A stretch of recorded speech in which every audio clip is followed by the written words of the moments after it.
Mithila times देख रहल संपूर्ण दर्शक लोकन में हम भूपेंद्र यादव के दिश से नमस्कार आ प्रणाम।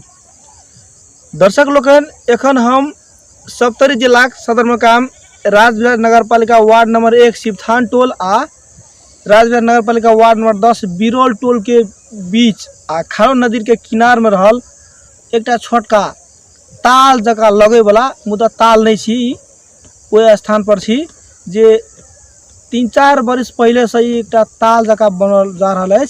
जब बात करी तो एठामक शिवथान गामक वासी सब एठाम लत्ता कपड़ा धोनाई से लऽ कऽ स्नान करबाक लेल आ मुसहरी टोला महादेवा गाँवपालिका वार्ड नंबर 1 में पड़े वाला मुसहरी टोला का स्थान वासी सब सेहो एठाम लत्ता कपड़ा धोबाक लेल आ स्नान करबाक लेल आबत जाइत अछि। तो दर्शक लोकन जब बात करी तो एकरा कृत्रिम रूप से ताल के नाम से दऽ सकै छी।